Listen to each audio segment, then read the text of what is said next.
It's not super noticeable, but there is some rust on the bottom edge of the hood here.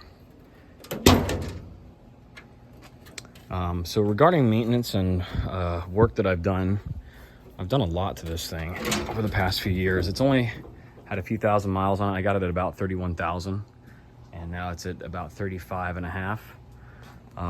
It sat a lot the past couple of years. I had a kid, but it's been a project truck, and I've done a lot to it. I'd say it's at a very good point mechanically now.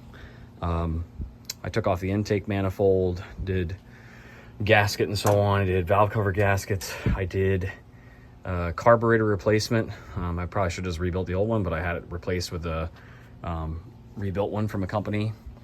The guy before me had done distributor cap and wires. I did the wires again. I also did the coil. Probably didn't really need to. I kind of threw the parts cannon at it. I've learned a lot now. But the nice thing is there's a lot of new parts in this truck. I painted things as I went. So it's looking pretty good. The AC is completely kaput. There is the compressor here, which is gigantic. The hoses have been gutted by the previous guy. I took off the remaining that was here. I do have the condenser that goes in the front. I don't think I'd reuse it though. That's why I took it off. I figured it just didn't need it for now until I went to overhaul the AC. The heat was working when I got it, but I did a flush, and probably just it being old and doing a flush and so on, it started leaking. So what I've done is just bypass the heater for now. And what I did is I made sure to not deadhead the motor. I ran it looping through. It'd be pretty easy once you do the heater core just to hook the hoses back up. No big deal there. The battery is pretty new. It shows a date of 23. I think I bought it at the beginning of 24. Should be good for a bit. I did have it die on me a couple times from it sitting, but it's been good consistently driving about 1,500 miles or so. Or I'm trying to think, a little over 1,000 miles. In the past month or so, I've been driving it a good bit, trying to enjoy it before I had to get rid of it now. And I just redid the entire brake system except for the master cylinder. That guy before me, the guy before me had put that on already. I did the entire brake system, brake lines, rotors, calipers. I did a disc brake conversion, which I'll show in the pictures. Let's see what else. I did the pinion seal on the rear, and the differential is doing really well. I haven't seen any leaks from that anytime recently at all. It was leaking really bad, so I did the pinion seal. I put all new differential fluid in there. Rear shocks look pretty good. I haven't changed those. I got front shocks for a ridiculous deal from Advance going out of business, so I went ahead and threw those on the front. I put the new proportioning valve. Let's see if I can get up under here. New proportioning valve and so on with the brake system. And that's all doing really well. The brakes are great now. It was terrible when I got the truck. Did all the brake hoses, all that. Transmission pan, sealed that up. I think I've got that good. It's kind of a cheap pan. I wanted to put one with a drain bolt. And it was leaking the other day when I got home after driving it for a bit. Tighten it back up, seems like it's been good. Now there is a slight leak. I'm pretty frustrated about this, to be completely honest. I did the rear main seal and the oil pan. Did it to the absolute utmost that I could. As far as I understand, these trucks are notorious for leaking, but it's slightly leaking, I would say, and not a significant amount, especially for these old trucks. But it does look to be dripping there a little bit on the bell housing, as you can see, coming down. And nothing huge, but I want to be honest about everything I can. And there's a new starter. Let's see what else. I did wheel bearings on the rear when I did the brakes and brake conversion. Wheel bearings on the front, those were shot. So it's got a lot of brand new mechanical stuff. Pretty much everything that moves really has been redone. And the engine was replaced by one of the previous owners. I don't know the miles on it, sadly. I did have a report done by Blackstone Labs, and it looked like a pretty good report. They didn't say anything stellar, but it wasn't anything horrible either. I can share that. And let's see, transmission, I do not know if that was ever rebuilt. It does shift consistently. It shifts pretty well. Sometimes it's a little bit slow, I'd say, from coming out of first. A little bit of a hard shift down sometimes. I'm not sure if that's a kick down adjustment. It wasn't really enough of a problem, so I didn't really want to fiddle with it and mess it up potentially worse. But I wouldn't say it's anything super bad or anything, but it could be a little bit of a concern. Let's see, what else have I done? Radiator, of course, I did that. That's very obvious. That's a replacement there. That's been good to go. Oh, I did a nice water pump as part of that. I did a flow cooler water pump. Wanted to make sure I had no overheating issues here in Florida with just an old mechanical fan as much as possible. Alternator was replaced with a rebuilt one. Let's see. I did distributor pickup coil. Basically the whole ignition starting system has been redone. Distributor pickup coil, the ignition switch itself. I didn't probably need to do that. Kind of just did it for good measure while I was already having issues starting for a while there. And I did the infamous ignition control module, which that's actually supposedly a Motorcraft. I mean, it's all from China nowadays, I think, but it is a Motorcraft. Wanted to put a good one on there. I have the other one as well as a spare.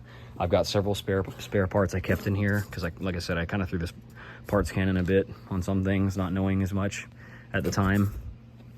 This brand new belts, good bit of spare parts in here. I do have the original ashtray, the air intake that I took off because the guy had already put a top hat style on there. Like I said, there is the extra ignition control module and starter solenoid. I understand those are good to keep basically behind the seat in these trucks because they're notorious for going out. The sticker's coming off a little bit there. Put a replacement sticker on there. It was messed up before. What else have I done? There's a aftermarket transmission cooler that somebody had put on here before. And then I put an inline filter underneath here just to help protect against things, try to be preventative. As you can see, there's the front of the engine. It's looking pretty good. It's like ever so slight amount of oil around the little spot there that gets slung, but I'd say it's pretty darn well sealed in the front, which is good. And yeah, overall it's looking pretty good still after about a little over 1,000 miles. Well, actually no, it's been a couple thousand since I did the oil pan, I think, and I have that in my records. History on the truck is that I believe it lived on the coast for a while in Florida, and so it does have surface rust consistently. No structural rust though. I had it inspected by a mechanic. I also have never seen any structural rust on the truck. The body mounts in the front, I would say those should be done before too long. They're looking pretty toasty. You can see that in the photos. That's something I would do if I were to keep it. I would fix the reverse lights. Those were not working when I bought it. I tried to recently look into that the past few weeks, and I think it's the neutral safety switch, but I'm not totally sure. What else? Heat and AC and cruise, I covered that, doesn't work. That would be neat to restore all those eventually. I wanted to do that, had hopes of doing it, but we bought a Wagoneer, which is why I'm getting rid of the truck. My wife wanted to get a Wagoneer for more of a family classic car. And tires are brand new. Just got the tires a few weeks ago, and those have about 1,000 miles or a little less, I think, on them. The tires in the front are different than the rear because it's staggered with a different rim width. That's why they're different.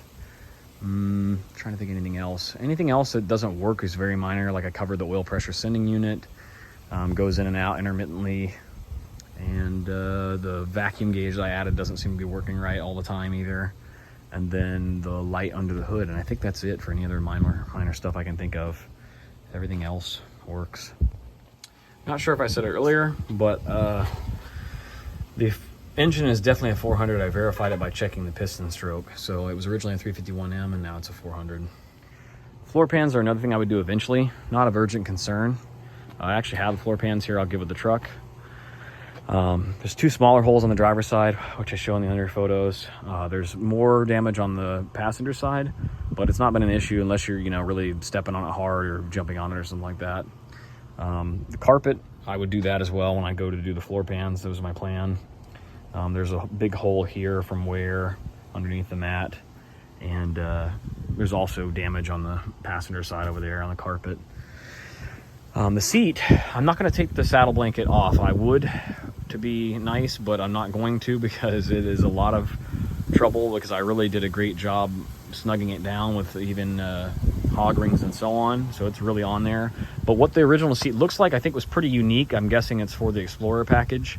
It's a tan vinyl with a, I believe it's called Alpine Cordovan inlay, which is like a plaid of tan and black and white, or cream color, and it looked really nice, but it was just very much blown out here. It was very, very bad, damage to the fabric, and then also some to the foam there. Eventually that's something I would love to do, but I did the saddle blanket for good enough for now. I redid all door seals. Those are brand new within the past couple of years. Brand new cab seals. Did the vent window seal, did the sweeps and all that for the windows, and that was quite a job. Added the door pockets back on, which are quite hard to find. I couldn't believe I eventually found original ones from a guy. I believe they're original.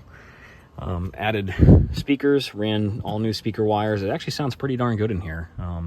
We need to add some more bass to it, but it's good. I redid the headliner, put foam up there as well when I did that. It's got a little waviness to it, as you can see if you look carefully. Florida humidity. It's a cardboard style, original style. Painted the stuff to match as close as I could to the door panels, and it's looking pretty good. The bed liner is a plastic bed liner. A lot of guys are not crazy about that. If I were to keep the truck, I'd probably go ahead and do a roll-on bed liner. For now, I just did rust primer, as you can see in the photos, just to help protect it for longer for now. And yeah, that's it.